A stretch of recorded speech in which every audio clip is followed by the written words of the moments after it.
a cold, cold day. We're here tonight because we want to change things up a little bit in our city that we love, our city of Baltimore. With all the things that we love about it, Baltimore is facing some major changes.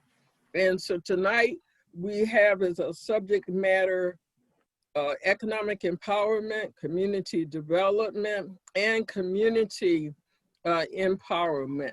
We want to acknowledge at this time all of our guests that we have here, all of our elected officials, any that we have, anyone from the police department, any clergy that we have on hand, all of our civic leaders, and again, our panelists, to everyone who is tuning in on Zoom, and to those that will be tuning in later on, rather, on Facebook Live. We are going to be taking this to Facebook Live, not tonight, but we are going to be hosting some parties on Facebook and allowing people to come in and give input and provide feedback to us. We want to, again, acknowledge our partners as well. We have with us Danelle Austin Pender from Excellence and Ambition. She's waving there. We also have with us Reverend Isaac James, who is cooling his heels tonight, from Gospel Messengers, Inc.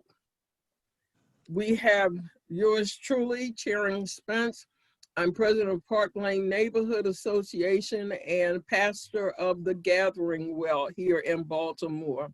We also have with us Catherine Cooper Nicholas, who is the CEO of Sisters Saving the City. She is one of our panelists tonight, and Yay. She is one of our vital team members. We have our BACT advisors.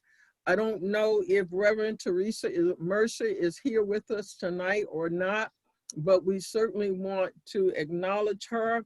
And we also want to acknowledge one of our other BACT advisors, which is Chaplain David Lovelace. Is he in the house tonight? All right, I don't see him waving, but if he's not here, I'm sure he will be here. We also want to give special thanks at this time to our moderator, Reggie Davis, CEO of Strong City Baltimore. All right, he's got to be here. So we are thrilled to have him here with us on this evening. I do have a bio for him that I could read, but I'm going to let him tell a little bit about himself, just for the essence of time. And we want to give special thanks tonight for Chu Smith and Catherine Bullock. Karen, I'm sorry, I said Catherine. And we just finished talking about the Karens. And we have a Catherine here as well on this evening, but Karen Bullock for helping facilitate our Zoom meeting. Chu Smith was our moderator on last week. I also want to acknowledge Marvin McKinstry, if he is with us. He has been with us both as a moderator and a panelist, and we might, just go over to him tonight too, while we're here on this Zoom.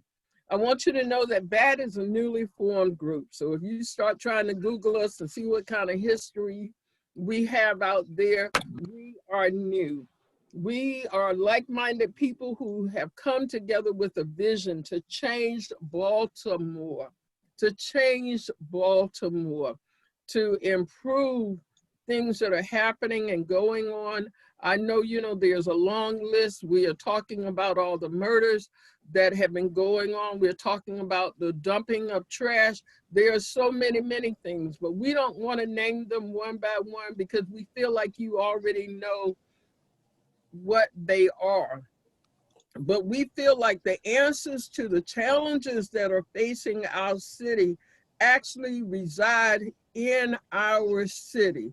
Baltimore is full of gifted, talented, experienced people with a wealth of knowledge. And we realize that there's some things that are happening in East Baltimore that are not happening in West Baltimore. There's some things that may be going on and happening in the northern portion of the city that is not happening in the southern portion. But we believe that if we come together with our ideas, we come together with our experience and knowledge, that we can work to improve our city. We realize too that we cannot get rid of all of the challenges that are facing our city. We know that there's no magic antidote. We know that there's not a vaccine that comes out to fix the ills, but we do firmly believe that if we all come together and unite, we can bring about change in our city. Without any further ado, I want to turn you at this time into the very capable hands of our moderator, Reginald Davis. Take it from here. Thank you. Good evening, everyone. First, I hope everyone is safe and doing well. I am Reggie Davis, the interim CEO at Strong City Baltimore, where our mission is to build and strengthen neighborhoods and people.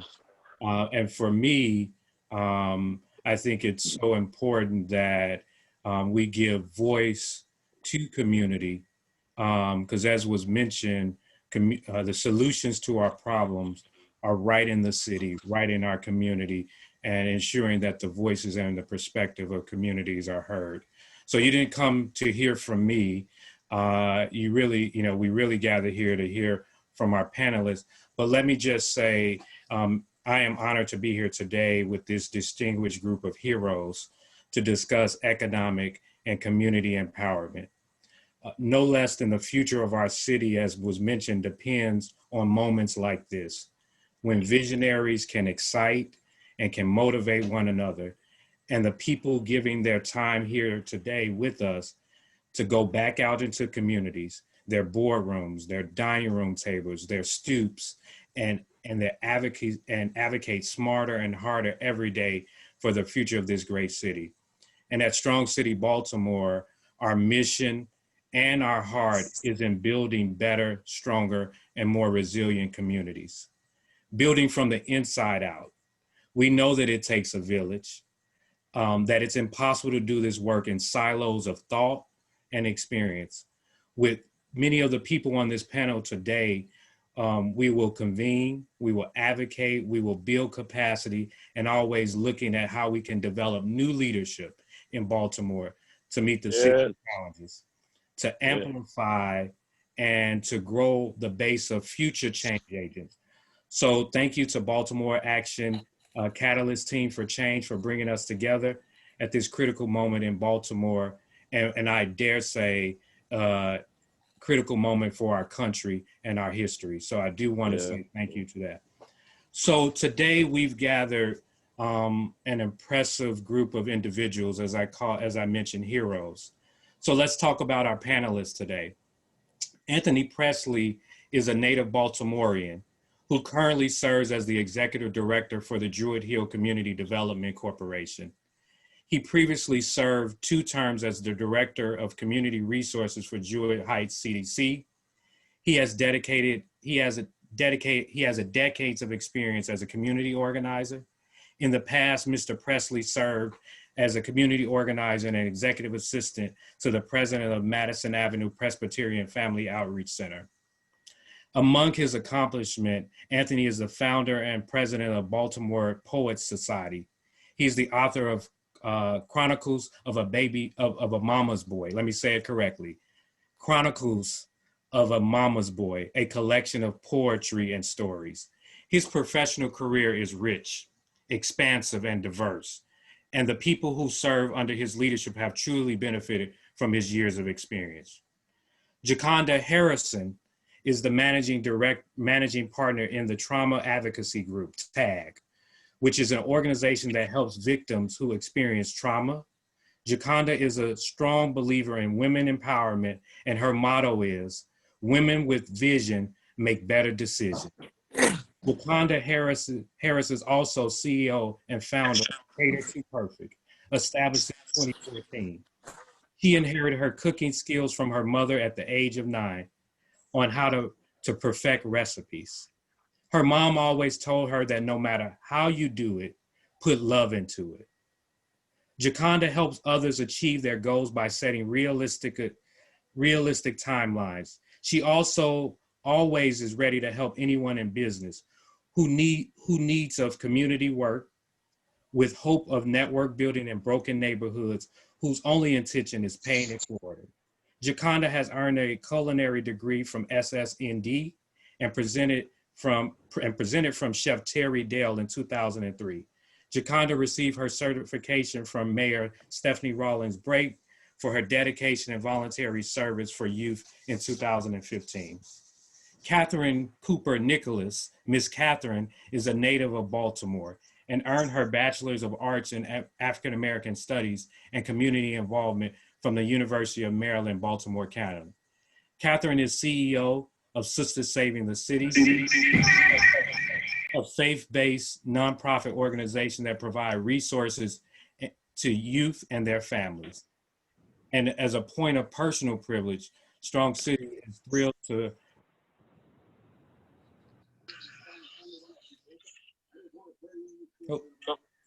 okay. Also, Miss Catherine motto is empowering those who historically have been left behind and excluded from participating in their own destiny. Nicole Mosley Taylor is the executive director and founder of Empowering Minds of Maryland's Youth, Emmy, and the Girls Mentoring Group, the Powerful Youth of Young Ladies. She co-founded and developed the Leadership Academy program. Nicole is the founder of Empower Women in Business International. EWBI creates a community-based network of women to empower and educate entrepreneurs and professionals across the globe. She is also host of EWBI's radio show. Nicole partnered to create Trauma Advocacy Group, TAG. She earned her Bachelor's of Arts in Social Work from Sojourner Douglas College, is currently pursuing a Master's in Social Work at Walden University. She's a proud member of Zeta Phi Beta Incorporated and has received Alpha Zeta's Women of the Year for community service in 2019. Lewis Thomas is the founder of Power Fest Baltimore, plugged into Better Baltimore, and is on a mission to decrease crime, murders, and disparity in Baltimore through proactive approach powered by love, excitement, and resources. Lewis is a native of Baltimore, an ordained minister, a festival planner. He's a youth pastor, pro motorcycle racer, Christian movie producer, co-founder of Crazy Praise Live National Christian Talent Search, business owner and founder of Proud Fest Motorsports. Lewis believes that the high rate of murders in Baltimore is a result of hopelessness. Power Fest is a free one-day festival that offers an array of resources and services, on-the-spot jobs, affordable housing, voter registration, health screening, and much, much, much more. Tori Rose is the educator, loves teaching youth and young adults. She currently works for Baltimore City Public Schools system and is a passionate champion for education and access for all. She is also an entrepreneur and an advocate for change. Her businesses have a central focus on making a difference in community, strengthening entrepreneurs, empowering others by providing them with financial education, applicable training. Tori began her career of service in federal government over a decade ago, working in the disabilities area, where she represented underserved populations of disabled Americans. In 2018, after the tragic murder of one of her younger cousins, Tori found We Read, We Lead, a nonprofit organization that empowers adults through literacy, life skills, and employment services. In 2020, she ran for the District 7 City Council seat as the only woman candidate on the ballot. Tori was able to excite women across the city and engage many of them in the political conversations for the first time in their lives. Last but not least, Yolanda Jiggets is currently serving as the executive director of Park Heights Renaissance. Yolanda is a graduate of the University of Baltimore with a master's degree in public administration. She has over 20 years of experience with local and state government, as well as nonprofits. Yolanda held the position of Director of Operations with Bond Secure Community Works, and so many other positions serving the city and serving community. So I just want to welcome our panelists and thank them for being here. And just as a reminder to everyone, please mute your lines if you're not speaking so that we can hear from our panelists as well. At this point, what we'll do is we'll open up the opening remarks from our panelists. Then we will shift to the question answer segment of the conversation. And then we'll open it up for anyone who might have a question or comment that they may want to raise, which you can do so in the chat, or you can raise your hand and you'll be acknowledged to speak aloud. So let's get started with our panelists with opening remarks. We'll start with Anthony, Jaconda, Catherine, and Nicole in that order, and then we'll continue with the rest of our panelists if they want to offer up additional opening remarks. Very good, and thank you very much, Mr. Davis, and thank you to the committee for inviting me. Whenever people want to talk about community empowerment, I want to be engaged, so thank you for inviting me. Great job organizing this. I'm Anthony Presley. I'm the Executive Director at Druid Heights Community Development Corporation. And I'm going to speak fast because time is important. You probably know the center. We're right there on the corner of McCullough and Gold Street, right there near the Burger King and that gas station. What a lot of people don't know about Baltimore is North Avenue used to be the dividing line between Baltimore City and Baltimore County up until around 1865. And that's that community, Druid Heights, where the most affluent African Americans lived during this period. This was Baltimore's rich Black people on county line. It remained that way throughout the 60s and throughout segregation, and it all came tumbling down with the 1968 King riots. The community organized and decided, how can we rebuild? So in my introduction, I want to say I come from that perspective of watching the community organize and grow from one bad experience to a bright future. And so, you know, I'm really glad to be in this conversation. I want to talk about that process as a part of empowerment. Thank you. Thank you. Hello, yes. Hello to everyone again. Thanks for having me. My name is Jaconda Harrison, and I am managing partner of the Trauma Advocacy Group. I like to say, you know, trauma's affected all of us, and you know, historical trauma and urban trauma has been a big thing in my family. Myself, I have experienced it, and that put me on this mission. It started with my nonprofit, Women, Wine, and Wisdom. I had to find an inside way to help people. That's why Women with Vision Makes Better Decisions is so important to me. Women, you know, to educate a woman is to educate a society. So that's what put me on this first mission. And then amongst, you know, connecting and slapping the right hands and elbows, I found other basically interested humanitarians who wanted to pursue the same mission. And I just like to say that trauma affects differently, but it affects us all. And I'm quite sure I'll get to, you know, say a little bit more about that. But I just wanted to just quickly introduce why and what I really like to do. Nice to see you as well, Dr. Leaf. Thank you, Jaconda. Next up, we have Ms. Catherine, followed by Nicole, Lewis, in that order, if you all want to just welcome. Good evening. I am so glad to see everyone's face. I'm so glad to hear about the wonderful things you're doing in Baltimore. And we want to make sure that we get it done, okay? So a little bit about what has motivated me in the last 5 to 10 years. First and foremost is the murder of my son. We moved from Pennsylvania, and shortly after that, my son was stabbed 15 times by 2 teenagers who were trying to get into a gang. He survived that for only 7 years later. He was beat to death by a mentally ill man. It turned my world upside down, but I still felt like I need to do something to change the culture in Baltimore.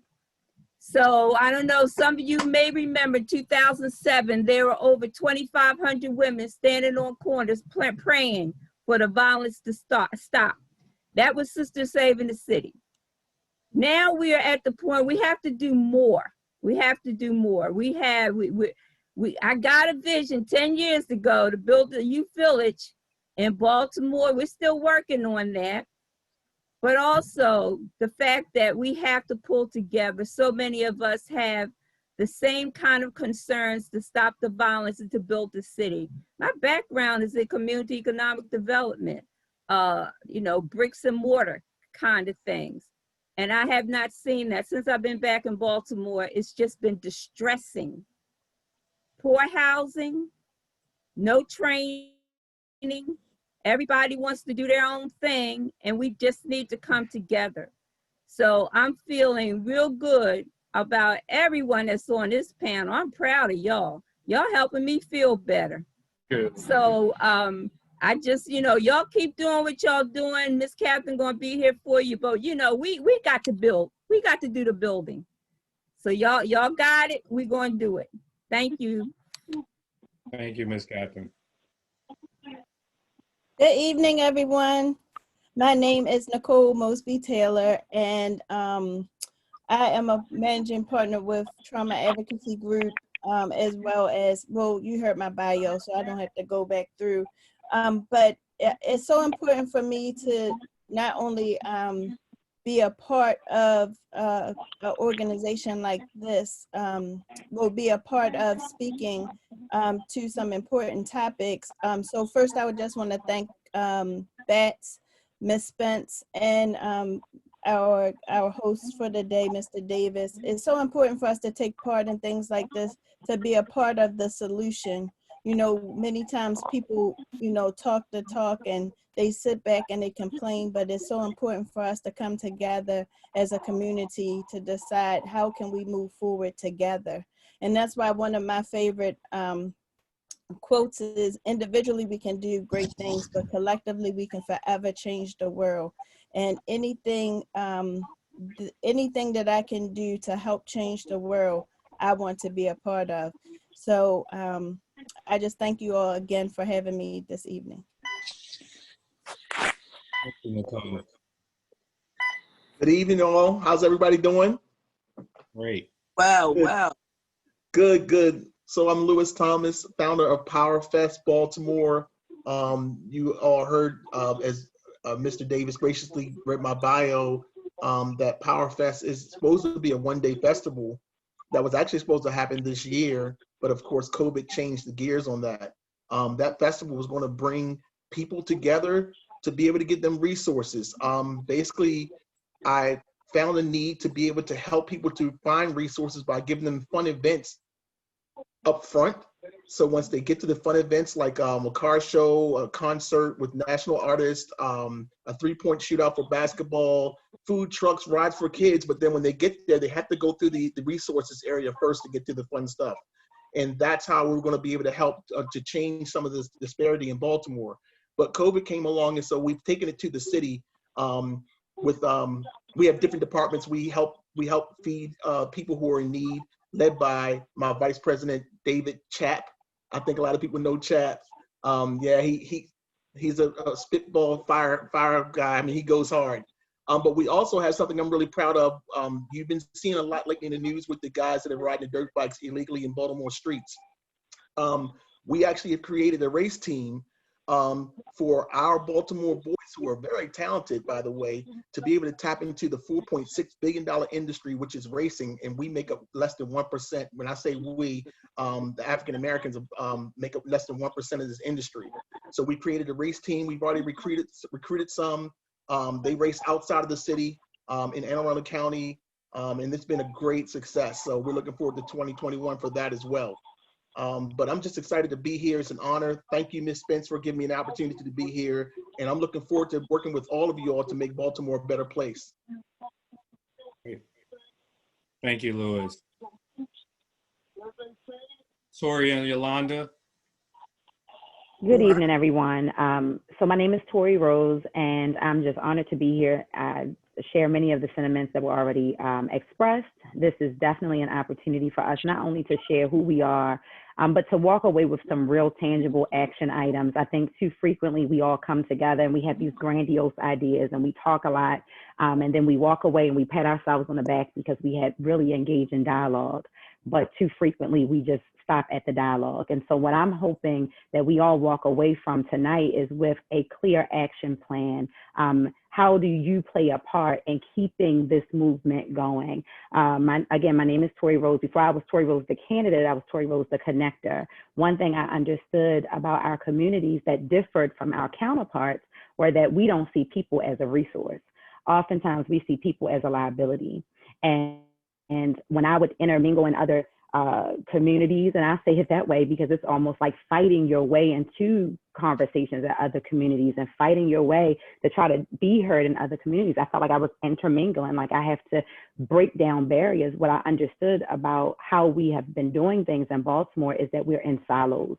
And so I started connecting people to resources and then connecting the resources back to the people. If we don't first look at the people and understand the human capital, that we have a responsibility to develop the people in the community itself will not be developed. And so I hope to be able to come from a perspective tonight that is extremely people focused, that is focusing on the partnerships that we need to grow, that's focusing on letting us not walk away with the pat on the back, but walk away with an action plan and how we can use our individual senses and the power that God has given each of us to lean in and to make a difference. One last thing I want to say, I graduated from an HBCU, Bowie State University, but I was born and raised here in West Baltimore, product of my environment. And what I mean by that is everything that we want to see from a K-12 education, I am that thing.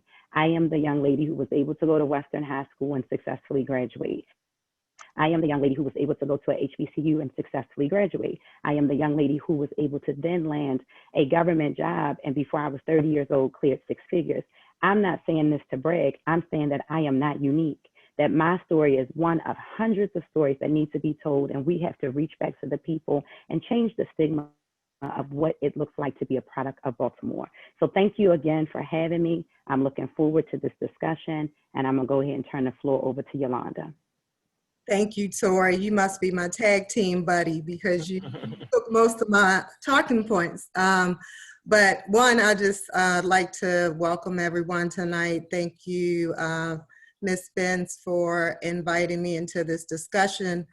This discussion is very important to me personally as well, because like many of you on the call, and I'm excited tonight, I've been having conversations with colleagues across the city because we're all in the same situation, even though we're in different parts of the city. And for me, community development is many things, but at the forefront and at the center, it has to be about developing people first and foremost. And so I look forward to us working together on how do we bring our leaders together across the city, within communities, how do we begin to really establish trust so that we can take the next step to work in Baltimore City. Hello.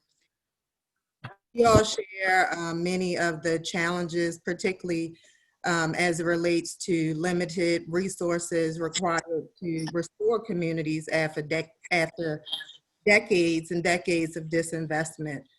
We spend far too much time collectively chasing city services, trash, blight, vacant buildings, lack of accountability of absentee property owners.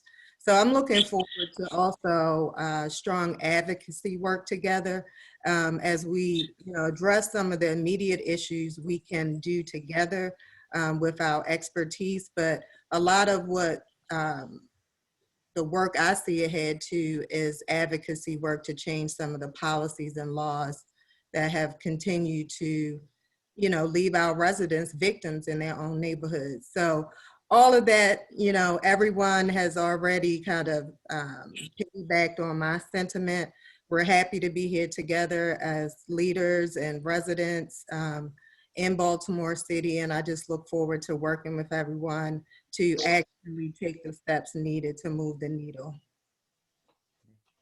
Thank you.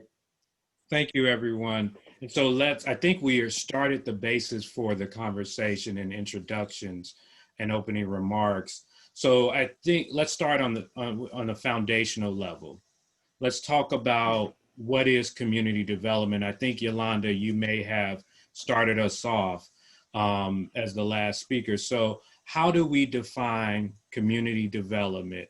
And I'll ask, Yolanda, since you got us there, to just continue, and then any panelists who might want to offer up their definition of community development, we'll start there.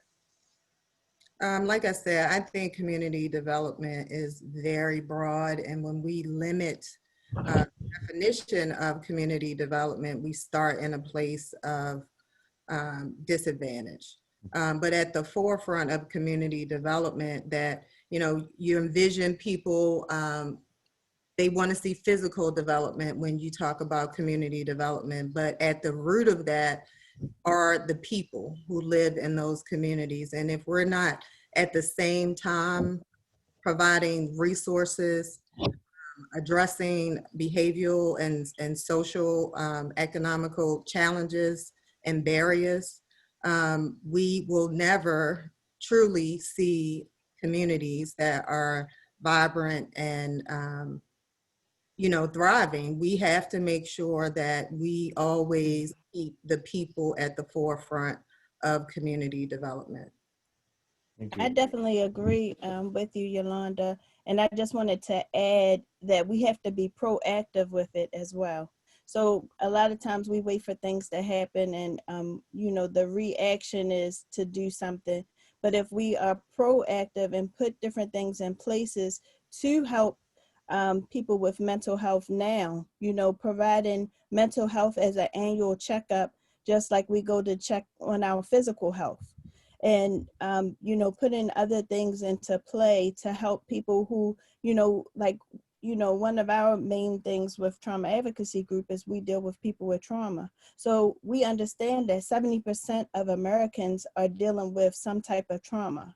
So if we know this, then let's figure out, okay, what are these traumas? What do they look like? And how can we help the people now that are dealing with their traumas before they become the ones that's murderers and that's doing other things to lash out because of the things that they have been through. They become rapists and things like that. So us being proactive instead of reactive can help to change the trajectory of our community. Absolutely. And Mr. Davis, I'd just like to add a little perspective on community development. It's like what the lady says, it starts with building the people. Mm-hmm. You cannot develop a community unless it's what the community want, and you have to advocate for what they want. So even in Druid Heights, which is just like Park Heights and any other city that's facing the economic challenges that's systematic set up since redlining started. So just like that, but in Druid Heights, we have an after-school program because that's what the community told us. That's what they needed. We have a reentry program. We've helped more than 15,000 families go from renters to homeowners because we're doing HUD-certified housing counseling. So in order to build a community, we had to find out what does it take to build this community. We built during that 60s riot, 770 houses came down as a result of the King riots. We have since returned 550 homes back to the community, newly constructed and renovated. So developing the community means making sure you are hearing what the community wants.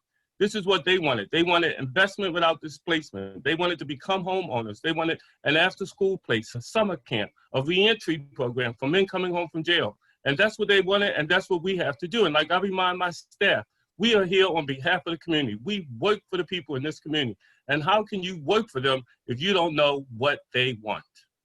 And so community development starts with grassroots, knocking on the door, finding out what people want, telling them you're there for it. And there's a lot of spark plugs right here on this panel. We know, everybody knows what I'm talking about, but that's how it starts. It starts with finding out what the people want and bringing those deliverables to them. And from that, they're motivated, and now they're bought in, and they're helping you do it. I would like to add that I like to look at community development as also a vehicle. And so what I'm hoping that we can, again, when I say walk away with tangible things that we can actually start to work on, and when I say we, I mean every person. So anybody who's on the call panel, watching this on the replay, because we all have a responsibility. Looking at community development as a means of us coming together, working towards a common goal to get a solution that best benefits those people that live, work, worship in that space. And so when I was campaigning, there's over 40 different communities in District 7. And out of that, you know, let's say I'm around the number to 40 communities, I would always ask, what would you do if the invisible boundaries of your community no longer existed? If we stop looking at ourselves as a community of, you know, this block by this block, this 4x4 radius, and we start looking at each other as one community, working together for one centralized goal, moving forward towards a better quality of life, how much more successful could we all be? And so I'm gonna just challenge us to also think about community development as a tool to get us closer to better quality of life, to lessen poverty, to lessen the challenges between the disparities that we see in impoverished and underrepresented communities, but that could be the vehicle that we use to bridge those gaps. Absolutely. If I could just respond back to that, you're absolutely right, Ms. Rose. And to that degree, though, like certain communities have historic designations and tax credit availabilities. So what you're saying is so true. And if we could like take Druid Heights and then walk across the street and show Upton how we're doing it, then show Penn North how we're doing it, then spill into Sandtown. That's what you're talking about. And with that, I agree. Thank you. Ms. Catherine, I'm sorry. I think Ms. I just wanted to say, I'm just loving this, and y'all got me all excited inside. But we have to take the time to train our community. Right. So the community is the best advocates for raising money, for getting resources, because it's their story. Now, as long as we have gatekeepers to say, oh no, we can't do this, or we can only do that, we will not get anywhere.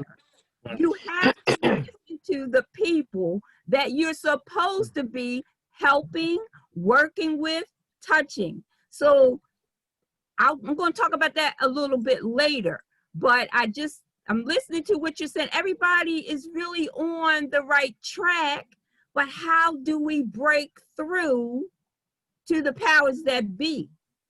Okay, I just have to call it like it is, because the gatekeepers are going to keep us on a certain level until we are empowered to break through it. And that comes next. And I think Well, let me truly organizing, right?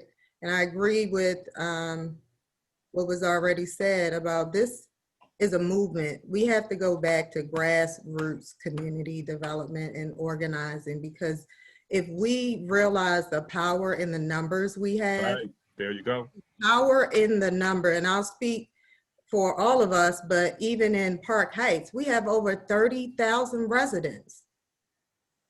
The power in those numbers is how you influence decision makers, become the decision makers. And so that's, you know, just a big thing for me, and we all will talk about that more, is how do we learn from what happened in the past, not blame one another that are on the ground doing the work, but really truly unite in a way that we become powerful. Great point, Yolanda, and what I think Jaconda wants to add too. But Jaconda, let's pivot for a second, because I think we've heard a range of things in terms of how we define community development, and then it sounds like we're shifting just a bit to how we get there. So Jaconda, I wonder if you could lead us off in talking about how do we move from getting how do we move beyond getting a seat at the table to actually eating at the table when it comes to community development economic empowerment and community empowerment? One of the ways that, you know, I found, me and my partner, basically through doing this trauma-informed care, we found that it was really a big, you know, just like it's a pandemic on the corona, there's one on mental health. Mental health has took a front row seat. You have a lot of people who are willing to help. We see a lot of our clients who we actually help, and they say, you know, when I get better, they're very educated. I would love to come and volunteer. I would love to help rebuild communities. But the mental health part plays a big part in it. You know, if you can't get, you know, if you're not mentally stable, you could be one of the best. But if your mental mindset is distracted, there's a lot of things that come with that. You have a lot of people in the city right now who lost jobs, great jobs, who was out there, boots on the ground, community development, economic. I mean, they were doing it all. And when this pandemic hit, mixed in with mental health, and I don't want to get it confused because we all have a mental health, you know, we're all like balancing ourselves. But it's just the fact that we have to find ways in. For instance, everyone on the panel has already said a lot of great things, but also please find the mental health, because when we go to a lot of these communities and families, you know, they look so well on the outside, but when we start to talk and we start to get engaging with them, we find a lot of mental health that's blocking a lot of potential. Anyone else want to answer that question or follow up to Jaconda's point? Again, we're trying to figure out how do we move beyond getting a seat at the table to actually eating at the table when it comes to community development, economic empowerment, and community empowerment.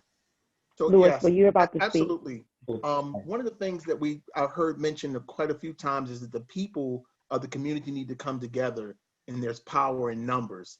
The one thing that I thought we need to do is to make it where we position ourselves where they have no choice but to let us eat at the table. Not ask to eat at the table, not to try to see who we can talk to get us a seat at the table, but position ourselves in ways strategically where they have no choice but to say, hey, you eat at the table, or else they won't even be able to set the table in our neighborhood if we hold the power. Right. And I'd like to just add to that we can also, you know, just to think about it, we can own the table. We don't have to sit at that table.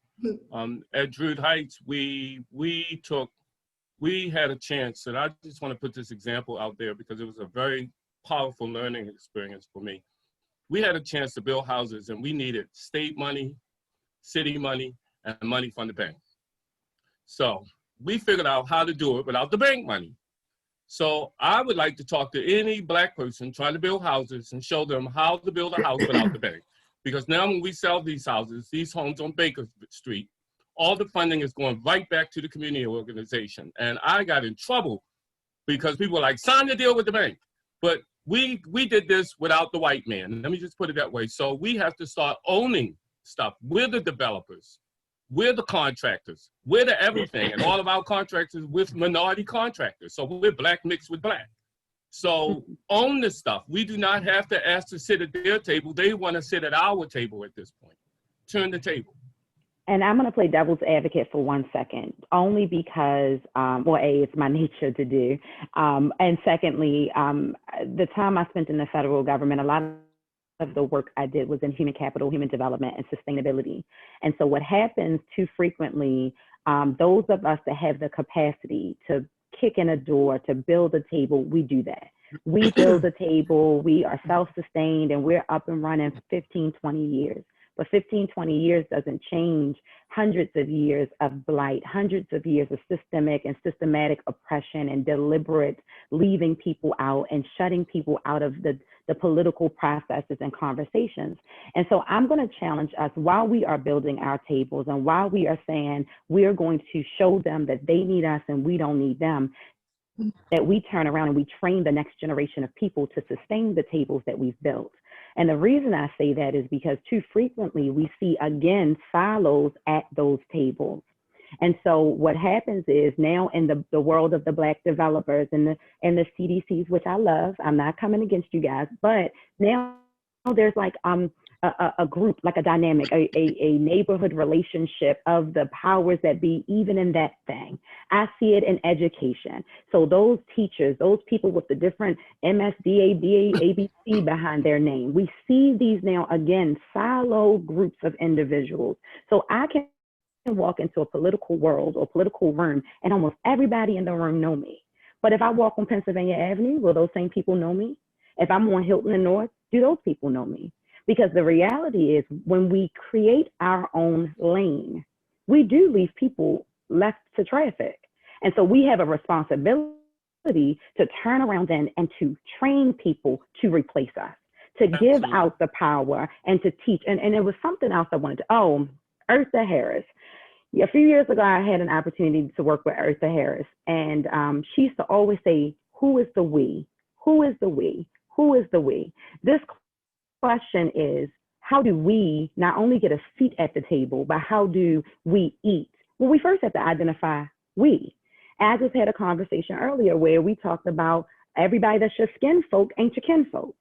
So just because I look in a room and I see nothing but black and brown faces, that doesn't mean that that is the room that is going to best represent the needs of myself, my community, or those around me.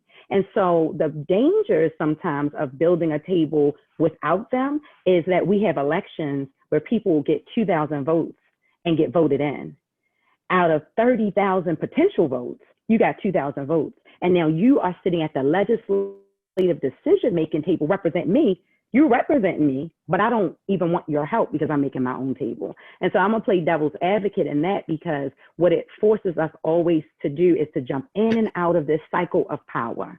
I say we build our table at their table. I say we bring the community to their table. I say we hold those people accountable and force them to hear what is actually needed on the menu, and we stop serving ourselves up to be on the menu.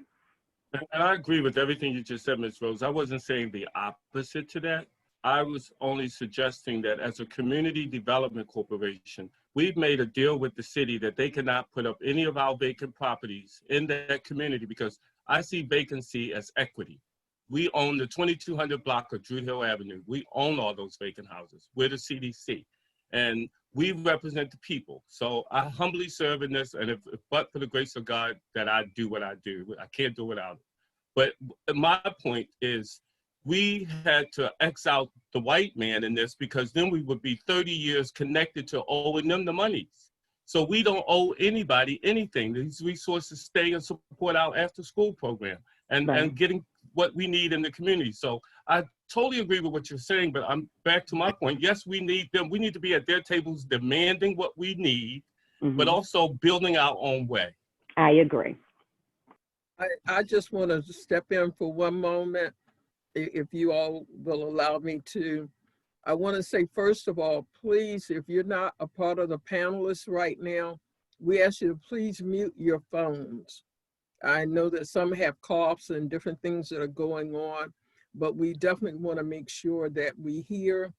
And the other thing I want to say is to please be respectful of everyone here. We have brothers and sisters. We're all different shades, but we're all in the same boat. And so we're trying to help each other to get across and to get over and to overcome. So please do remember that. I don't want to call any names, but please look at your phones and see if you're on mute. Thank you all. I'd like to just make a quick statement. One of the things that I think that we need to consider as we move on through this conversation, and we can run down all the questions. I think it was Tori, Ms. Rose, that you mentioned. You said, who is we? Who are we? We also need to change our mindset and figure out who is they? Who are they? When I hear, sometimes we refer to, and this is off the question, but I want to set the stage for what we're going to talk about for the rest of the evening. When I hear sometimes we say us and we say they, we put ourselves in us as the lower, that we don't have the money, and put they as the ones who do have the money. And respectfully, brother, when you said the white man is the man who has the money versus us who did not have the money, and we need to have a mindset shift. It's not about color, it's about a mindset shift. It's not about white or black. It's about what we think in our mind and where we are and who we are. And I believe that every question that we have on this panel, on this list, if we change our mindset, we'll solve a lot of these problems instantly. And Mr. Thomas, I have to totally agree with you. That was a slip. So I apologize, because this is not about race. This is not about race. I totally agree with you. I was referring to the old saying of building without the need of the bank. And if it's anything I wish I could show another CDC how to do, it would be how to build your houses without needing the bank. And I should not have referred to the bank as the white man, because there are plenty of black banks that you can actually go into good deals with. But if you're going to build real estate, and that's been our bread and butter, is our real estate development. That's been our bread and butter. So if you're going to do it and can X them out of it, because they're going to want collateral, they wanted to put the community center up as collateral. You know what I mean? They wanted all of our properties, so I X them out. And I'm suggesting to anybody else looking at real estate development, figure out a way to put your funds together without them. That's my point. And you're right, Mr. Thomas. It has nothing to do with race. You're right. And I think that's a good point. And I also think that we need to more benchmark. And I've said this several times. When you look at what successful development looks like, there are, people oftentimes even make the consideration with Northern Park Heights or Upper Park Heights and Lower Park Heights. And so even though this is not it's not an attack of a race, there is a very extensive relationship of race and disparity in our city.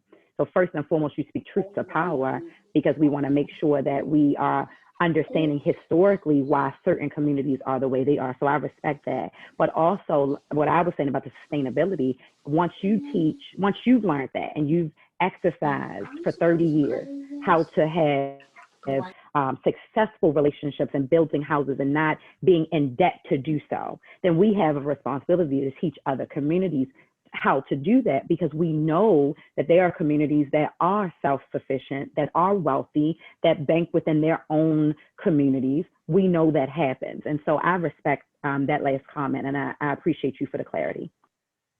Thank you. We're now the fiduciary for Penn North Community Association, and we're in partnership with Upton, 3 communities bordered by Pennsylvania Avenue. That's awesome. So why don't, just piggybacking off of Lewis's question, when we talk about we and they, who are we referring to? But then also what strategies can we put in place to guarantee more insight and input on development projects throughout the planning stages moving forward? So why don't we start with Ms. Catherine? Any thoughts that you have both around the we and the they, and then when I'm looking, yes, I think I want to first address the we, and the we is our community. Mm-hmm. We need so much help that we have to stay within our community. And what we are trying to do with our coalition in Park Heights is to train our people in our community, because we aren't like real ready to emulate anyone else until we strengthen ourselves and identify what our weaknesses are and where we want to go. Because some people are going to say, we need more jobs. Some are going to say, we need better housing. We need better schools. We need all of that. But we have to start at a place where we can train our people. And I'm not going to just say our residents, because some of the merchants that are there, but those folks that are in Park Heights, they want to do better. But we have to come together and help that happen. Anyone else want to chime in on that? And also, Mr. Davis, I like to say that the fact that you guys have put this, this town hall meeting together, that's like a super big step right there. Because it's a lot of organizations, there's a lot of communities that could be doing this right now tonight. So when you talk about what is a great way, it's exactly what you guys have done tonight. put this together. We all have so many different ideas. We're all diverse. And one of the things that I've noticed that we keep, everything is true about, housing and things like that. And the only reason I say that is because when we're dealing with communities and families, that's a trauma for people. This is what gave us this what really made us boots on the ground, because we were looking at just shootings, and stabbings. And we're like, oh yeah, because trauma, we just gonna do this. And then out of nowhere, we getting phone calls. Hey, this lady, she's living in a really bad situation. It started with, the building, like they were saying, poor communities, poor housing. Now they have given it to us and said, hey, we are traumatized from this. We will no longer take this. So we became advocates for them. We are voices for the community and families. So that's where we play a part at, because we, believe it or not, we're actually holding people accountable. We do 1,000 emails, phone calls, text messages, in-person, Zooms, whatever it takes, and I know it probably be like, well, look, where you guys come from? We promise that we advocate, and we don't care what, religion, race, we only see people. So we help our people, and we realize that a lot of times helping people, it's just like you said, community development, economic, empowerment. This is and that's where we come from. Inspire, to uplift, positive change. This is what we have to do. And I'd just like to add, the we part would be the community, of course, and those partners. Because like you have some people who once lived in the community who moved out, but they're still very concerned about the conditions of the neighborhood. So those are partners. I don't live in Druid Heights, but I love the community. So, our future Senator, Delegate, Council Member, Ms. Rose, she's a partner to that community. So we all have to look at the partnership and our role in that. So when I say we, I'm talking about the community and its partners. Great, thank you. Awesome. I'm sorry, Mr. Davis, I apologize. I just wanted to throw out that there is an educational opportunity for us to understand a little more about the landscape. And it's a free opportunity. It's through the Planning Academy of Baltimore, so the planning department. It's a cohort, and it's like 6 or 7 weeks. You can do it virtually. Delegate Stephanie Smith is one of the leaders in that organization. And I'm going to tell you, for everybody who's listening, if you have not heard of it, Google it, the Baltimore City Planning Cohort Academy or something of that. Google has SMEs, you'll find it. And so it is amazing, again, when you have a free opportunity to virtually be in the comfort of your own home. We ended a cohort and I knew everybody in that cohort almost, maybe 5 people I didn't know. And so again, to me, that says that people who are in like silos with like agendas are progressing in these ways, but the common everyday person who wants to know how to buy a house or sell a house, or maybe save their mother or father's home from, losing it to the city, or just whatever could be going on, was not in that cohort. And so we have a responsibility to share that information out. So I'm sharing it out to say, please enroll. They're going to start the next cohort. But I think that is how we also change the stigma. We keep saying, well, what do? We need help. We need help. We need help. When is the last time we self-developed? When's the last time you went on Google to see what your city offered in the area of what you're interested in, of the area in which you are working in? When is the last time you went to a free virtual training for that thing and brought along a neighbor, not a politician, not a community leader, but the person that lives on your street? Hey, Sarah, hey, Susan, I'm doing this thing online. Join me there. Because again, power starts from the foundation and it spreads out. And I think that everybody on this call, if you're listening on the replay or however you're getting it, we have the responsibility and the ability to start where we are. That was my. Great, thank you. And I think what I just want to, here's what I think I've heard from a number of the panelists in terms of path forward. Sounds like I think I've heard focus on trauma and mental health. Find ways to connect. People need to come together and organize themselves in a strategic way. We've also heard own the table, but also enforce yourself or invite yourself to the other table as well. Train the next generation of people to replace you, and create your own lane if you need to, but protect the person that's in the other lane as well. We talked about trying to clarify the we and the they, but equipping each other and training and educating each other and using those resources. And then bringing our community as a whole together, and lastly, convening. So on the last piece of convening, and I just want to shift because I know we've had some questions in the chat and we're having this really, really great conversation. But on the question of convening, on the question of the we, on the question of stakeholders, Naya has brought up the point, does the panel believe that communities and institutions build silos because we are risk averse, or because of a scarcity of resources that make the environment highly competitive? I believe the last. Yeah. And it's designed that way, and until we recognize that, it's going to be difficult to move forward. We are all, and that's the power in us coming together, even if we're from West Baltimore, South Baltimore, Park Heights, and being at the table saying, we all need the same thing. We all need the same thing.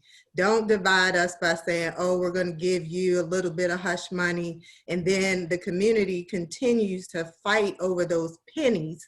And they don't even understand the magnitude of the amount of resources that are needed, because we keep getting fed these small amounts of money to fight over, right? And it keeps us divided instead of, doing all that we talked about today. But that, to me, that's a huge part of what we need to talk about. I totally agree. Yeah, I'm like getting hyper over that point because it's everything.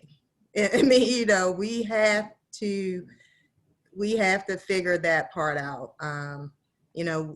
We get these grants out, and we feel committed to make sure everybody gets a little piece, right? And you never see impact from that. That's why we oftentimes say, damn, where did all the money go? Right? And it's because we keep splitting it up into these small, instead of coming up with what are the top priorities that we have on the table today? And what money do we have? Let's first figure out how to best utilize that money on high impact items. And then figure out what the other gaps are, and we can fill the gaps by doing some of the things we're doing here today. Right? I totally agree. But you also have to empower the people to know how to maneuver through all of that. Absolutely. That's the key right there, because they keep getting promises over and over again, but they don't know the steps. Correct. And that's where we have to put a lot of our money, our whatever resources we have. We got to encourage and lift up our folks so that they can, because they tired of, like the young man had said, what they were doing down in George Parks. That should not be that hard to do. We have a model. He's here because he cares. I totally agree. And that's how we rebuild Baltimore. If I can just say something really quickly, I was just going to say, I don't think it's scarcity. I think it's misdirected and misused funds that don't come to the right communities. There are trillions of dollars of unrealized investment and unrealized capital gains that, without the work of the CDCs, will never be realized for distressed communities, impoverished communities, right? And so when you start to hear projects of $660 million that have gone to places in the city, to me, that says that we don't have a scarcity of resources. We have an issue wrongfully distributing and allocating resources in places that don't always have a need. And there was something else really quickly. if we don't get to a place where we have a common definition, and I'm saying this to everybody on the panel, common definition of what community development is that we present to Baltimore City, they're never going to do right by what the development needs are. And so there has to be, when you look at cities, I talked about benchmarking, you look at cities like Detroit and Chicago and other cities who have a common theme of what development looks like, they are able to come to the powers that be and say, this is what it looks like. Now meet us here. And that's because right now, everybody's trying to develop in their own way. And so if we could come to a common, what does it mean, then we can hold them accountable. And when they move the money and when we are overlooked, or when outside investors get, you know, the opportunity to come into empowerment zones or opportunity zones and take, then we can hold them accountable based on what the standard is that we set. That was all I had. And you're absolutely right. You're absolutely right. And I just wanted to piggyback on something I think I heard Ms. Yiggett say. Especially, she sounded like she ran a CDC and she knows the challenges with funding. One of the greatest challenges is you get funding from, let's say, the Mayor's Office of Housing and Community Development, a community development block grant. The city contracts you, but they give you the money after you spend it. So you are now trying to balance things on reimbursable funds. You got to spend it first. That's the greatest challenges for nonprofits of color. You've got to spend the money first and then send the receipts. There are organizations in Baltimore whose contract was supposed to start in July, and they have still not received funds from the cities. They're still making it without being reimbursed. My organization, we were supposed to get funded in September. We have operated September, October, November, and December without a contract. And I have not missed payroll, and I have 16 people on payroll. So that's why I said we have to do real estate development. We have to do anything. We cannot rely on the grants, the systems, and these other things that they have in place because they don't always come through. How do you expect to pay 16 people 4 months without a contract from the city? And if you don't pay them, they're not going to pay you. So you're in a jam. It's a jam already. So like what Ms. Torres just said earlier is the point. Ms. Tori Ross just spoke. We've got to expand it to, like we tried to do Central West Baltimore with Druid Heights, Upton, Penn North. You know, this is what we wanted to look like over here. This is Pennsylvania Avenue. We want this from Fulton, you know. But now, if we could come together with this group under this leadership and figure out a way of a citywide model, then that gets submitted to the city as the CIP or the city's improvement plan, because they give away millions of dollars on this. And those communities that's not asking are never gonna get it. And those who are getting it, they're forced to work in silos with or without wanting to, because you're in there trying to grind. You're in there trying to survive. I'm so happy you said that. We could talk offline more, but it is a point to be made, and I've been making it. I'm going to make it to the new administration. I hope you all join me in saying it to the new administration. It is, and this is a part of the education to get allies and join with your community as well. I don't think that, I hardly believe it, right? That we as a nonprofit, and we're all looked upon as, and service providers, as the help to rebuild something that we didn't create this situation. And it is so difficult for us to receive funds.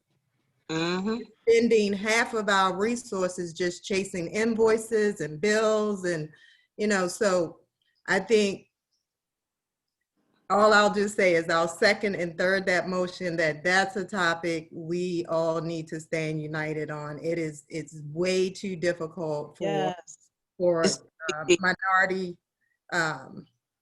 organizations to just make payroll to do the work. You can spend half of that time, or you can't get to the work, the business of the work, because you're inundated with the financial side. But and then they're only funding you a portion of your payroll, not even your full payroll. Just a portion of it.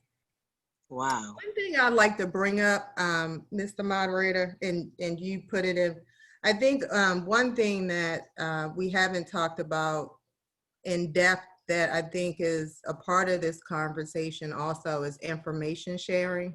Right. To me, that goes with the economic empowerment, but I just don't want us to miss, like, that's a big part of this. There's, a lot of people are in need of resources. They're on that path or thinking about economic empowerment, but they don't even know where to begin. And there's so many resources out here, but again, it's convoluted. We don't typically have large budgets for marketing and technology. What is that avenue for us to have data systems that where we can talk to one another and share information without paying millions of dollars? Like, there's got to be a conversation or a partner at the table or some, entity we can bring into these discussions that could easily, help address that divide. I mean, information is power. I'm glad you brought that up because there was an idea that came to me a few years ago about Emily's List. And I don't know if you all know what Emily's List is. Emily's List is a trusted database that allows you to rely on Emily's review of any small business. If you need a plumber, you need a tow truck and things like that. When I decided to be Tori Rose the connector, right? The whole idea was I would vet the organizations at no cost. I wasn't asking anybody for anything. I created a database and we started building this network. My business partner, and shout out to her, Kiana Jones, and we started doing this. And I'm going to tell you what happened. I would have organizations say, why do you want our information?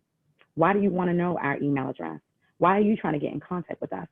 I'm not a recently incarcerated man, obviously, right? So if I'm asking you for the information, I'm asking you for it because there are members of my community who need it. And I'm going to throw this out to say that we are our own worst enemy at times because we are so distrusting of one another and distrusting of the efforts that people are trying to create. And so instead, during COVID, when COVID first happened, the second week of March, my team and I identified that there was no centralized place for the members of District 7 to get resources. And so what we did, we came together and we created a 1877 number that could have the capacity to take the phone calls from all 30,000 plus individuals in District 7. That means you could call a number and push 1 if you lived in Hanlon, and push 2 if you lived in Reservoir Hill, and push 3. And we didn't ask the city for anything. We maintained that line for 9 months until we saw the city services kicking into place. But guess what we use? Facebook. That's a free medium.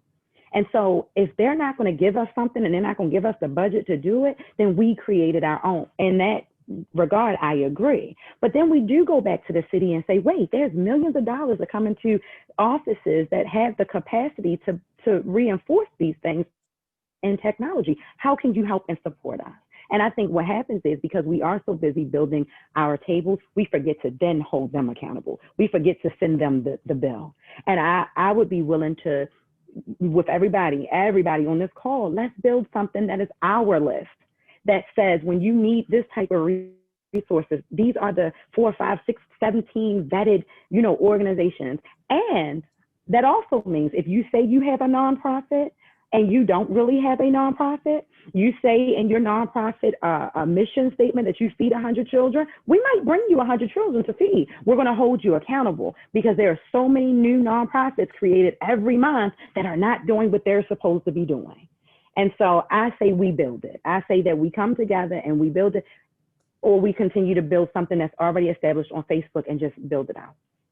Tori, even in a micro level, my business partner and I have experienced that with the trauma advocacy group because we were a part of another organization that we felt like we were given suggestions to how to create how to do things a little differently so that we could impact more people, but they weren't as open to those ideas. So we created the trauma advocacy group, and I'm not going to say got pushback, but so many people at the table was kind of like, well, we don't know who you are. And it wasn't until we just went and did the work. And then people like, oh, okay, so this is who you are. But still not ready to help us and really give us the money, help us with grants they see us doing the work. We have, from a short period of time, we have like such a huge group of referrals of people who are willing to say they helped us. They were the only agency to help fight for us to get this money and help fight for us to get this. And, when nobody else was willing to help, we were willing to help. But then, we get the cold shoulder and people who, it's just, it's sad to see people, and I get it, people get burnt, but sometimes you have to let your guard down and allow someone to show you what they can do so that, we can come together and really be that community that helps each other.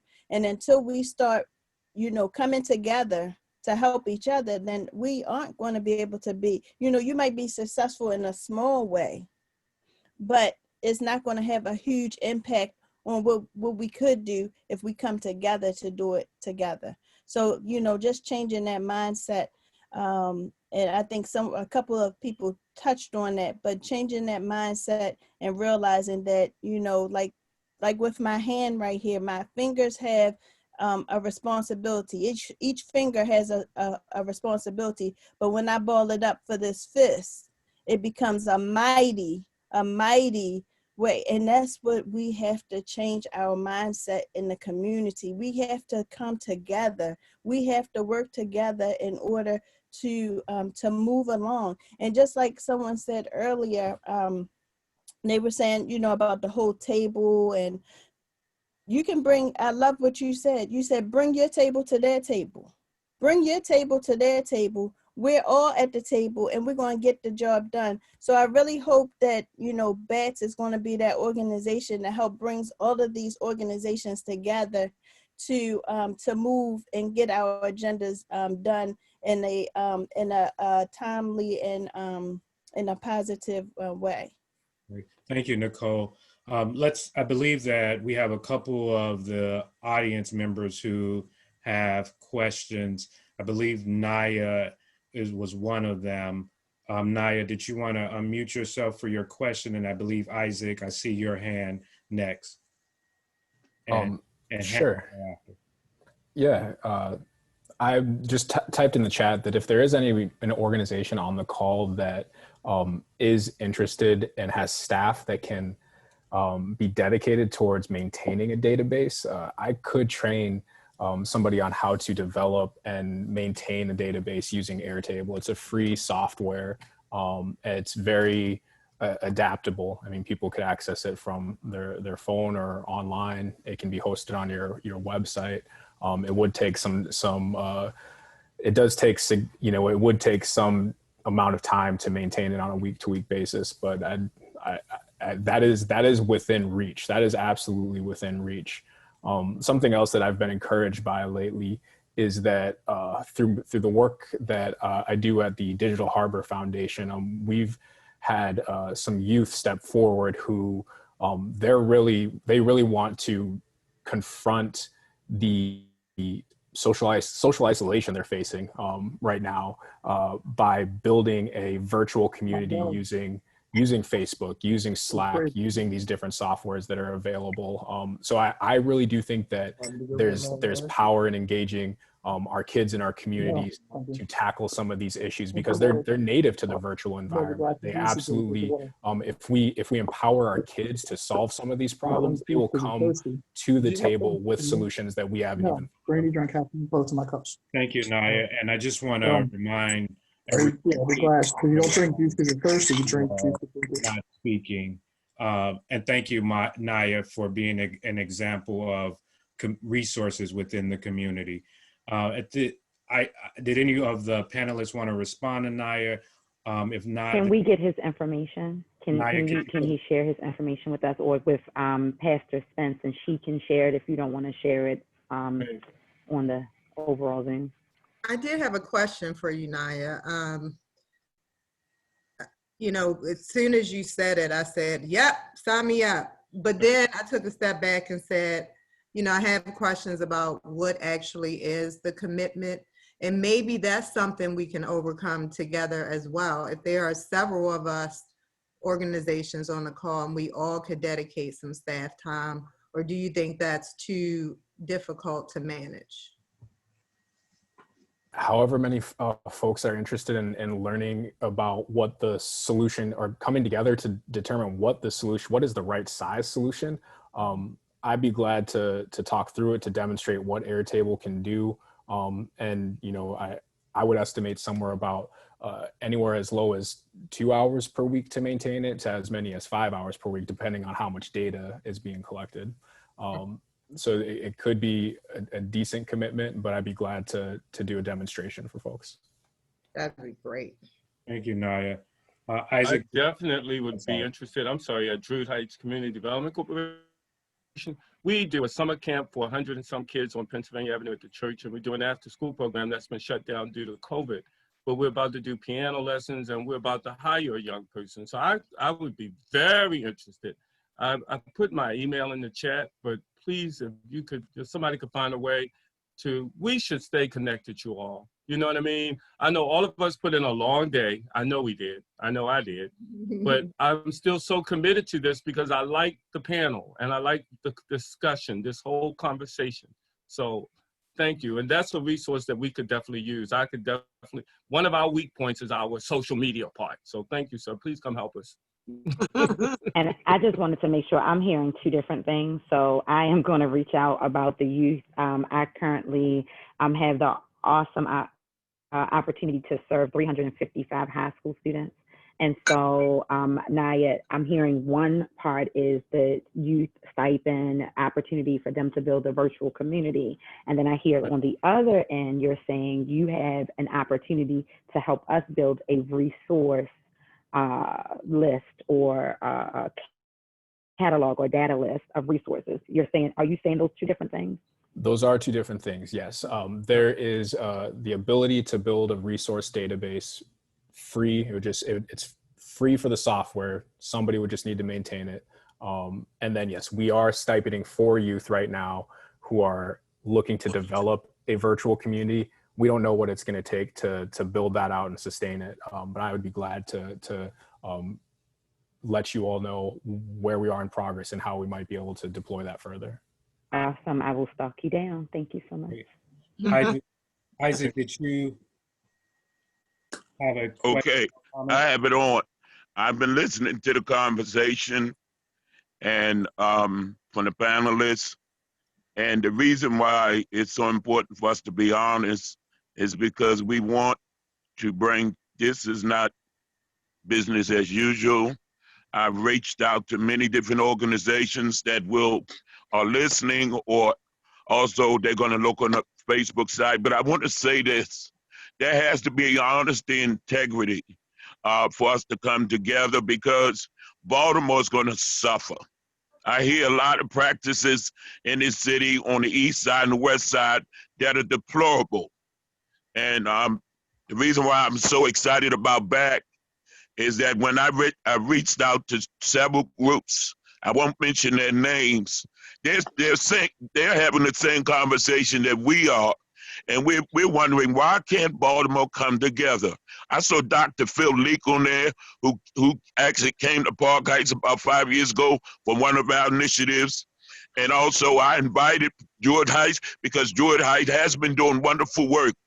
But we need to partner citywide. Why can't East and West and North and South come together?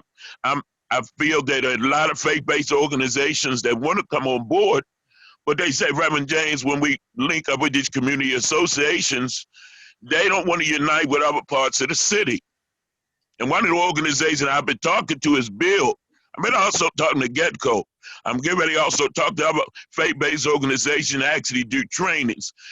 My partnership and relationship with Miss Catherine has been over 15 years. When are we going to break some of these stigmas in Baltimore City about blacks and whites can't work together? I'm really bothered, because Druid Heights, I worked for them. I saw how it's so important. But I do believe that we, Baltimore City, white, black, Latino, gay, straight, we need to break these barriers. We need to come out of these little silos. I love Park Heights. I mean, anything to Park Heights, but there are a lot of things that are stopping West Baltimore, East Baltimore from uniting. And I hope we address that tonight before we get off of this meeting. Mm-hmm. Panelists, any reactions or response? Yes, he's absolutely right. I'm sorry, I was just sitting here. It was like being in school, just listening to him, because everything he's saying, he's absolutely right, and that's something that we found as a trauma team. We've been doing. We've been found to be everywhere, east, west, south. Even though people are like, well, are you only going to help over here? Or and we're like, look, we see nothing but people. When you need the help. Our motto also is when we're aware, we show that we care. So as long as we know something's going on, as long as we know there's trauma, and we need to find, and get to that destination, we don't care where it is. We've been in east, west, north, south, and people ask us, well, nobody comes over here. We've actually visited places that they've called forgotten towns, where they just started getting their trash picked up a year ago. And they express it to us, and they're like, oh, wow, somebody cares. And we're like, look, as long as we know, we have no problem. And we will continue to be on this panel list. We will continue to help. Please count us in. This will not be the first, and this will not be the last. It was very informational, and we do need to stick together. But I feel like tonight, to me, in my heart, I feel like this is just the beginning of something great. I agree with you. And I'm going to give everybody, like the teacher, and I'll give everybody homework. When we come together again, bring a young person, someone 14 to 24. Bring a young person. And I had someone call me from an organization the other day and said, hey, if you could say anything to the mayor, what would it be? And I thought that was interesting that they called me. I was like, are you sure you want to know? But anyway, I digress. My answer was for him to create a space where our children see City Hall as an opportunity, a pipeline for employment. And so this is not a monarch. We don't live in a monarch where City Hall should be revered like Buckingham Palace, a place that you never get to go in and a place that you wonder what happens behind the walls. But instead, our youth and our young adults should see City Hall and city positions as an opportunity for them to get employment, for them to work, to find career success and sustainability. Well, guess what? We're not inviting them to these conversations. So I'm giving everybody a challenge to bring a 14 to 24-year-old, somebody somebody's child, the little boy that drives you crazy because you see him and you judge him because his pants are, beneath his waistline.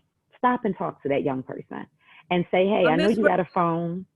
Miss Rose, let me say to you that I've been looking for our young people because they were on the first two and very vocal. So I don't know what happened to them. I'm like, when are they gonna pop in? I mean, they all had to work. Oh, okay, all right.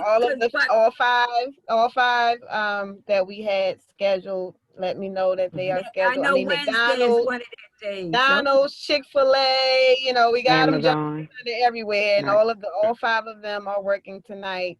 But imagine if each of us had bought someone. So the homework, I'm saying there's over 20, 25, 30. I can't see how many people. My little tab says arrow over. And so I'm not just talking to the panelists or to the Catalyst organization. I'm saying everyone, because again, we have to stop saying, oh, well, we did our part. All of us need to do our part, and we need to continue to bring them in conversations that we can hear from them as well.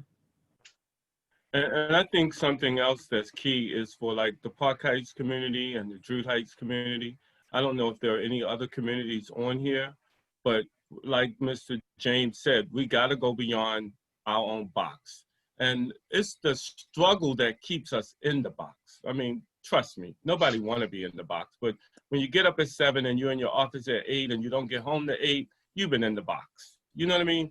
And really put under. But I think I heard a lot of great ideas from the Park Heights community that I think it would be beneficial if we shared some of the same resources that we have in Druid Heights. One of the things that I find very important is everybody needs to know who your city planner is. Any plans going on around your community, who's that person downtown who has that title as your city planner? He needs to know everything that you have planned. And you need to know everything that they have planned for your community. It's probably a guy like Chad Hayes, or I don't know, but it's somebody down there that you should hold accountable. And then to Ms. Rose's point about resources, if you have 2,500 square feet of vacant space, you can build a playground. If you just call those people, call Kaboom. They will get the money for you and everything. Kaboom out of Washington. That's a resource for all communities. Just call Kaboom. It's called Kaboom, K-A-B-O-O-M, Washington, D.C. Their mission is to put a playground in walking distance to every child in the country. So if you call them and tell them you got a vacant lot, guess what? You ain't got nothing else to do. They will bring you the playground. That's all you need is 2,500 square feet. And another resource I want to share for a quick minute was Good 360. We get donations to the tune of around $200,000 a quarter from Home Depot and Walmart, and it's through a program called Good 360. So another part of the homework is to look up Good 360. It's out there for all nonprofits. You pay a $150 membership, and then they partner you with a store, and you go pick up all these gifts. At the end of Christmas, we'll probably get 100 Christmas trees when Christmas is over, but you put them away until next Christmas. You know what I mean? Whatever. But that's how Good 360 works.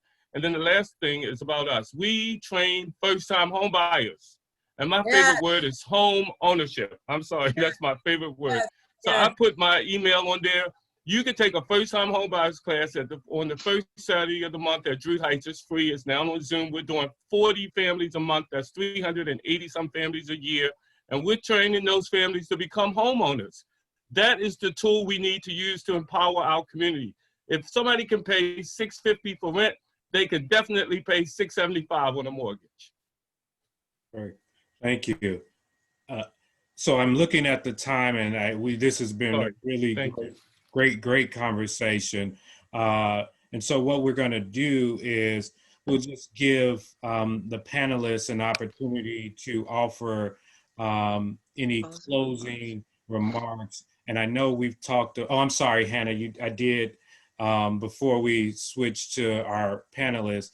I think Hannah had a question or comment, and then what we'll do is we'll circle back and hear some closing remarks from our panelists, and then I'll close those out, and then we'll give it over to BACT. Hi, Reggie. So I just want to let you know, let everybody know here, I've been at Strong City Baltimore Adult Learning Center for over 5 years. It's done tremendous things for me.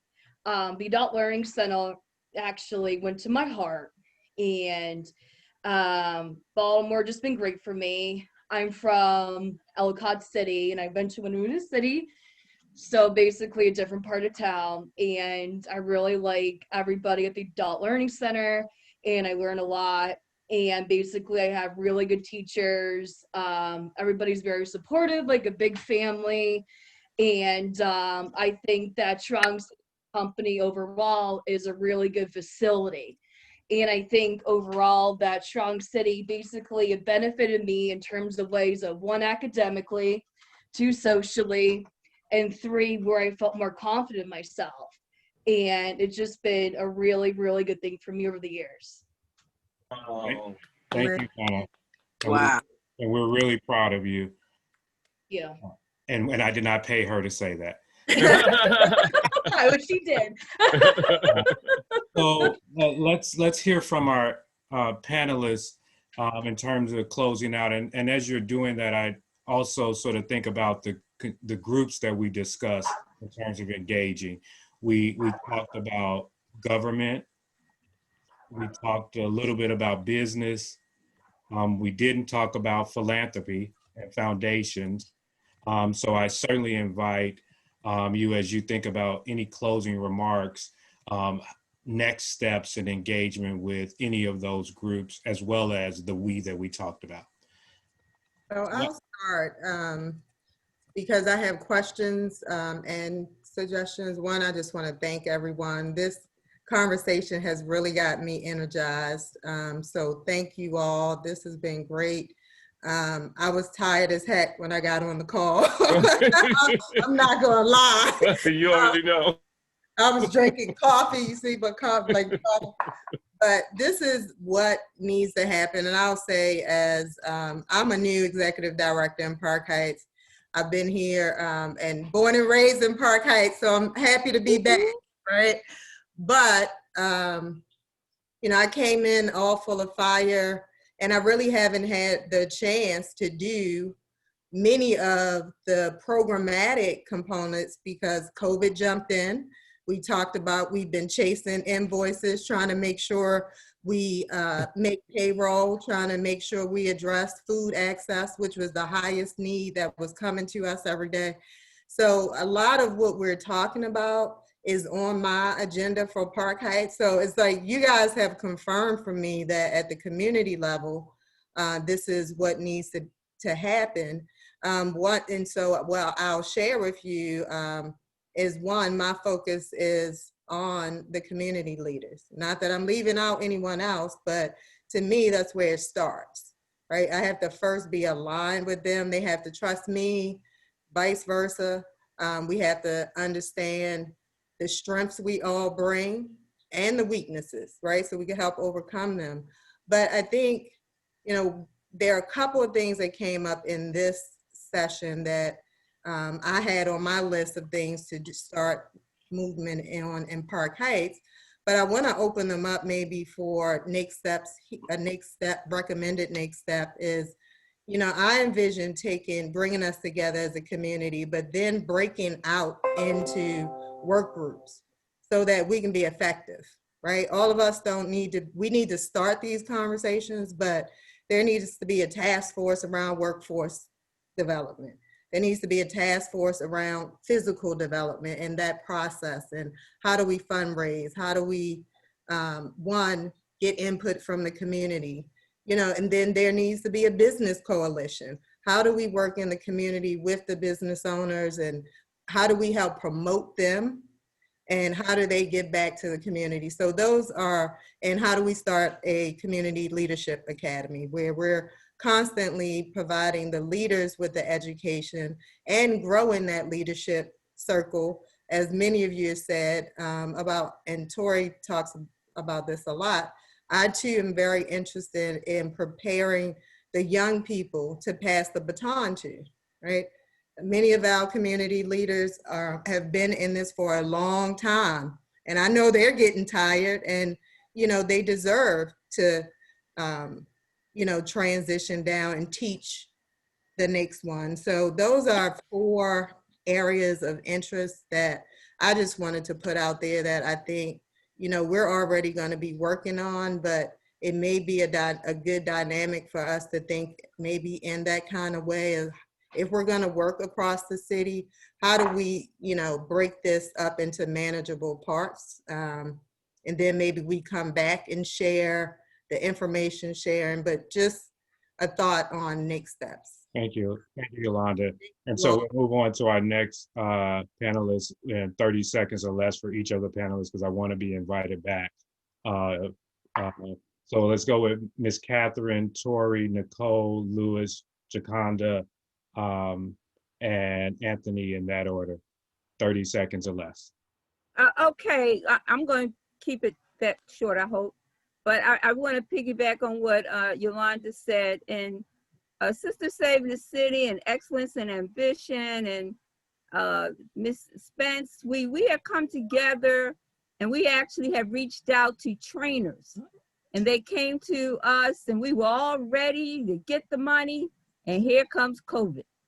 So we have reconnected with them, and Ms. Jiggets, we did talk to her a little bit, but we got to take care of home. And we know there are a lot of folks in Park Heights that have been waiting. You know, they're energized, but they also need training. So I hope everybody around in every community that's represented knows that we really have to train. We can't just keep saying we want, and we don't even know how to get. Okay, so that is what we will be doing. We will be training, and we will find the money somewhere, because we faith-based and we believe in God will shower us with the resources that we need to have the training. We got to do it. We got to do it. We can't just keep doing whatever. Our people are ready. I'm through. Thank you. Awesome. And so one thing, I am a trainer, and so I can have that conversation with Ms. Spence. Over a decade of professional development training leaders, building teams, things like that. And so let's have that conversation offline of what you guys are looking for. I also want to say to check the chat because Ms. Tila Brown put a comment in there. I want everybody to pay attention to her comment. You guys know for me to endorse someone, they have to be who they say they are. And I know her to be who she says she is. And she is a great asset to your community, a realtor. And I think that she would be even awesome in teaching some classes for you guys. Again, what I want to stress is great things came from this conversation, but nothing can be done if we are burnt out. And so I'm going to say to each and every one of you, we say we know God, we say we believe in God, and God also has given us wisdom. And let's exercise and utilize wisdom in this season of COVID. Please stay well, stay healthy, stay hydrated. We have so much work to do, but we cannot do it half whole. You know, we have to be whole, right? And so that's my last words. Take care of you so you can take care of others. Thank you guys for this opportunity. And please connect with me. Ms. Spence has my information. She can share it or I can put it in the chat. Nicole, Jaconda, and Lewis, any final comments, 30 seconds or less? I just want to first thank Ms. Spence and BACT for having this. It's been powerful, very moving, enlightening, and it sounds like you.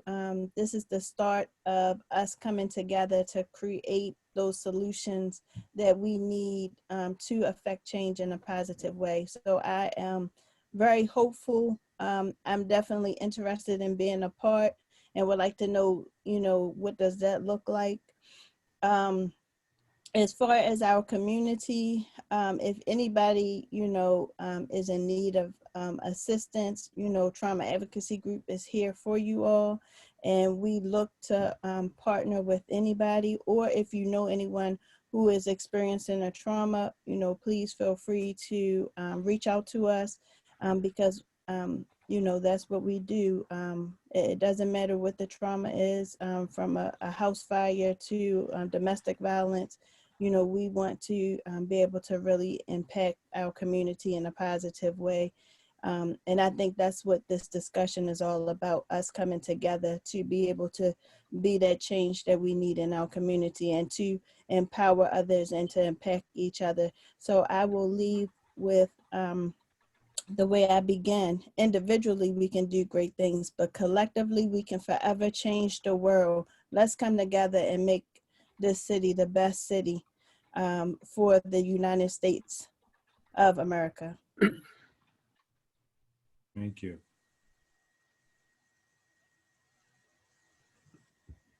So I just have 3 quick points here. First point, I just want to say thank you again to all the panelists, all the people who are listening in, to the moderator, and also to Ms. Spence for allowing me to be a part of this. We talked about a lot of great points, but the one thing that stuck with me was the we versus them type of thing. And I talked about earlier about a mindset shift. They have the banks, they are the homeowners, they have the table. What I want us all to work on is how do we become they? How do we become they? That's what I'm gonna take with me, and I hope we all take it with us. How do we become they? Because once we become they, we don't need any help. We can make everything we're talking about happen. The last point is that, we also talked about being collective, and everybody's talking about working together, and it's a great thing, and being proactive. I'm gonna put my website link into the chat on the side here. I would love to partner with each and every one of you. I encourage you to go to my website, look at our core values, and look at our mission statement.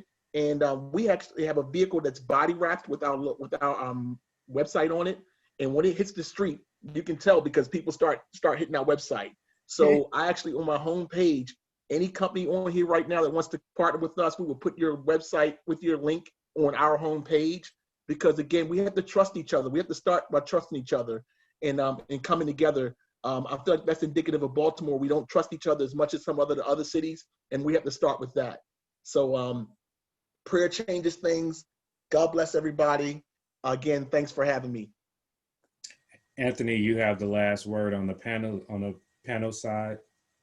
Thank you, sir, and thank you, everybody. And to that last brother, you definitely said everything I want to say about working with all of you. And we definitely need your program at our center. Things might be closed down now, but things are about to open up. So we need to start preparing for when things reopen next spring, next summer, next year, in the future. But I think for my closing remarks is I learned a lot from everybody. And we have the Say Yes grant where we have 5 young people that we are employing and training. We also have a position open for a community organizer. So if you know somebody who would like to learn and become a community organizer, we have that position open on our staff. And I would like to really create a better partnership with the Park Heights community so we can, learn from you and you can learn from us. That's what I hope. Let's do it. So I just want to take a moment to thank the panelists for what has been, I think, a really great conversation. I'm like Yolanda, I was a little wiped out, but as this conversation continued, it was energizing. I had to stay the moderator. But I think what we're talking about at the core of this is people, and how do we move the city forward by supporting, enabling, and encouraging people to transform their lives and their communities. And so I want to thank you all. I want to thank Beth for organizing this conversation. I'll hand it over to Ms. Pence to close us out. Just before I give my comments, and we're going to wrap it up very, very soon, but we have Dr. Leaf here. I certainly would like for him to have a few words. And also, Karen, I would like for you to share your words for a few minutes, and then I'll come back and we'll close out. Dr. Leaf. I'm not sure what to say other than I learned a lot tonight. And I think, as I put in the chat, I think the ability to have these meetings and opportunities where people can share what they know, so that people, but also open to people who need that knowledge to be able to connect with each other. Because that's one of the things that's been missing in Baltimore, and continues to be missing in Baltimore. But something like this, that clearly people are reaching out to each other, sharing things, I think that's real powerful. And as I said, if there's something personally I'm able to do, or some little expertise I might have that would be useful to others, I'm always glad to try to share it. Which Karen were you talking to? I'm sorry, Karen Bullock. Oh, because I'm just sitting here just as nice. I'm like, okay. Well, I've had the pleasure of sitting on all 3 of these, and I got to say, I didn't know how it was going to work out in the beginning, but I got to tell you, Ms. Spence, those, Pastor Spence, they have been very informative, and it hasn't been always just complaining. I'm hearing a lot of solutions in all of those. And, as I mentioned to Pastor Spence, in addition to Run and Choose nonprofit, we're getting ready to do a lot of the things that you all are talking about. And we are in the final stages of securing that land at 4701 Green Spring Avenue. So there's going to be a big piece of that, which we're talking about a mock courtroom. We're talking about computer lab. We're saying we're going to have the basketball courts, of course, because she was a Globetrotter, so we're going to have that, but also the swimming pool. So kids can, there's swim meets. Kids can get into college all different kinds of ways. It don't have to be football, baseball, basketball. You can be swimming. You can get on a debate team. You can play volleyball. Like, we need to open up their minds, and that's what Chu is talking about doing. In addition, my housing people. We actually are going to be we're looking at 80 garage townhomes that we're going to make homeowners, not just renters. So our project is massive, and we're so freaking excited. Everybody, the powers that be, are all on board, and I'm going to need every last one of y'all to help me make this happen. And in addition, I'm honored that you guys let us, bring this here, because I learned a lot. My grandfather's church is on Belvedere Avenue. It's Man of Bible Baptist. So I know that area well. When my grandfather passed away, now Reverend Gaines is running that church. But it's still about people first. And that's where I get my servitude.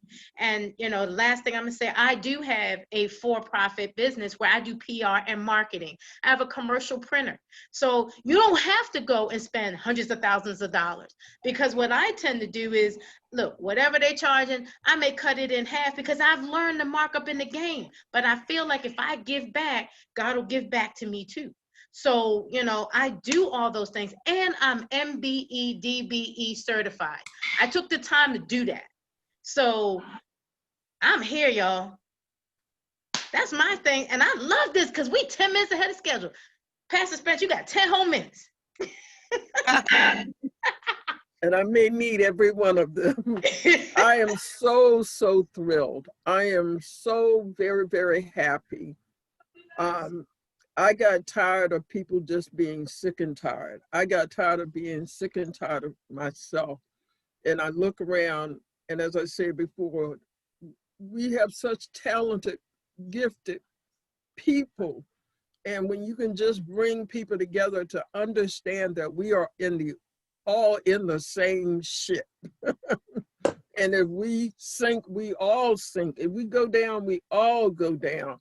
And if we thrive and survive, we all do it together. So I'm so very, very grateful. I'm extremely grateful for our moderator, Reggie Davis, who so willingly, you know, committed to being here for us. I'm so grateful for our panelists, and I see some of our panelists from our last town hall. I see you, John Roberts. I see some of you came back, and so we're looking for all of you. We're looking for people to become a part of BACT. It is not about me. You know, the preacher in me is about to come out, but the scripture said, I keep telling the group, I said, the scripture said, write the vision and make it plain, that they that read might run. And so I told her, I'm too old to run anymore, but I'm just making the vision. I'm putting it out there in the hopes that we can bring together some people that will run with it. Some people that will run and change and impact lives and change our city. You know, I'll sit back, and you know, it's hard for a preacher to sit back and not say nothing. But I said, this is a time I really just want to sit back.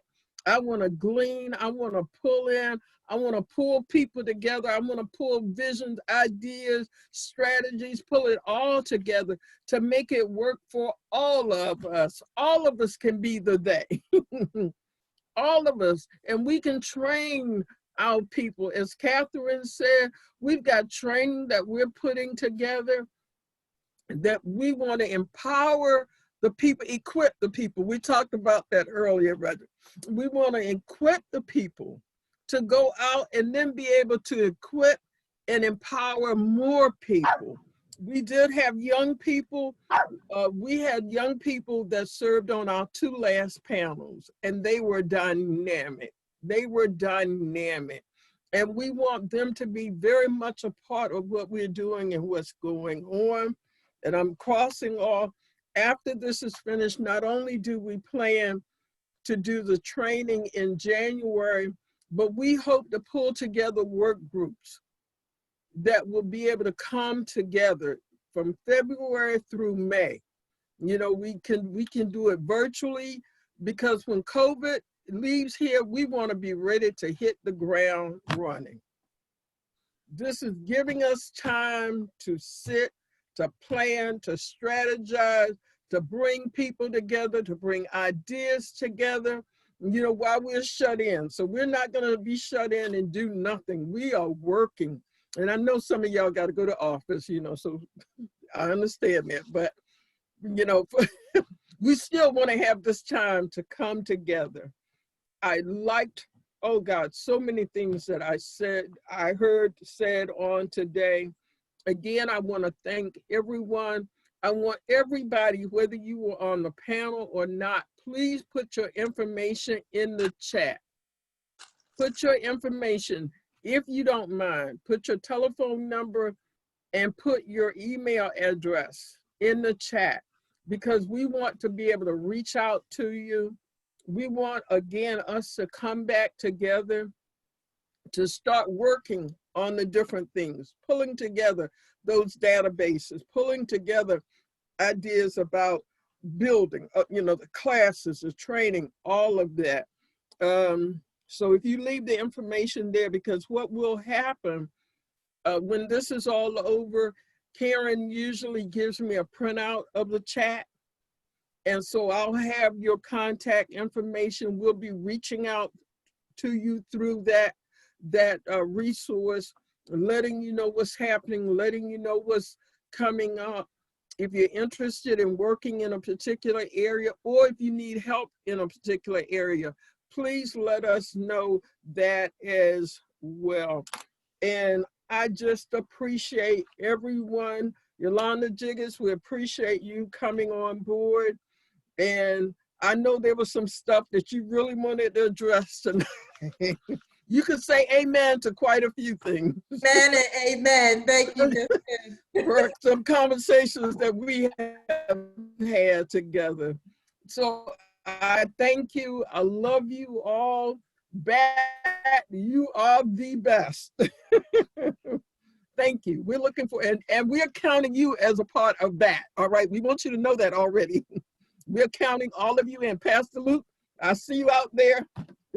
I see you out there. We're going to have that cup of coffee, all right? All right, we're grateful. Tila is a part of Park Lane Neighborhood Association, but she has her information that she put up there. We have some other people that are on board too. We had more than 50 people on board tonight. I know some of them are off now, but we're looking to spread the word. Last thing, I'm sorry, I almost forgot. What we're planning on doing once we get the video and all from Karen, we plan to have watch parties on Facebook so that we can get input from people. They can hear what we're saying. They'll be able to tune in, so to speak, and then they'll be able to post any questions they have, comments, that kind of thing. So look out for that. We'll let you know when it is scheduled. You'll see it posted all over the place. God bless you all. Please be careful. I don't have to say driving in the snow because all of y'all are home probably. But please stay safe, be careful, enjoy the holiday. Thank you. Thank you. Thank you, everyone. I made it. I made it. I have 3 minutes left. You did. Reginald, you did a great job. Yeah, thank you, Reggie. It was Yes, very you meaningful tonight. Thank you so much. Thank you, God bless everybody. All right, Next bye, time, guys. bless Reggie. you all. See ya. Bye-bye, people listening. Bye. God bless. Happy Thank you. holidays. Thank you, everyone. Bye. Will you be sharing the session so we could post it or share it with us?